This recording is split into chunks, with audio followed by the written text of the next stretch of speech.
I did edible and medicinal plant walks today in Sterling Heights and in Brighton. Come on, let me show you what we found.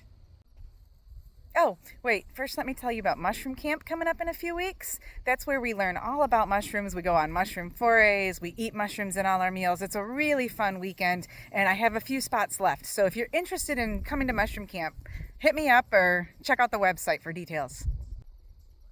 Okay, let's go see what we found. We found a nice little patch of wild ginger with its beautiful heart-shaped leaves. The rhizome is where the spice is. It is wild carrot or Queen Anne's lace, and the seeds are really good seasoning, and they're ready to harvest right now. And we found some elderberries, which are good for cold and flu. You make them into a syrup, don't eat them raw. We have pokeberries, which are good for dye or ink, but do not eat them. They will make you very unhappy. And we have motherwort, which is good for uterine things, mothery issues. We have black nightshade. Those are the berries. They're not ripe yet. Here are the flowers. This is not deadly. It is black nightshade, not deadly nightshade. They have different names, therefore they are different plants. White pine, which is used to make tea that is really high in vitamin C. We have an oxeye daisy, which has some pretty sweet edible greens. And then bergamot or bee balm, which is like a spicy oregano. We have a little crab apple, and the thing with apples is we don't need to know exactly what kind of apple it is. We just need to know it's an apple. And we know that by cutting it in half and looking for the 5-pointed star with the seeds. Yeah, I've had.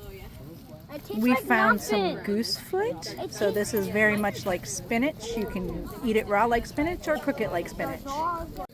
Mullein, which is really good for coughs and really bad for toilet paper, despite what some people say. We have some milkweed that we can use to make cordage. Yay, I found some soapwort, so now I can get the snake poop off my hands. We found a black walnut. They're just starting to drop. This is chufa, or nutsedge, and there are little tubers underneath there, like little nuts. Sorry about Sammy's butt. Spotted touch-me-not if you have mosquito bites or a burn. We found a little bit of wild mint growing along the water, which is where mints typically like to grow. This one is very fresh smelling. We found a good hickory nut. This is a bitter nut hickory though, so we're not going to hang on to it. Burdock, which has a huge edible root, and it is root season, so now is the time to dig that up. But don't dig it up here because we're right by a parking lot. Yucky. Staghorn sumac, which can be used to make sumac lemonade. They're very sour. Yarrow, which is one of the most medicinals there is. And echinacea if you have a cold or the flu. There was a lot. There's going to be 2 parts. Go find the other one.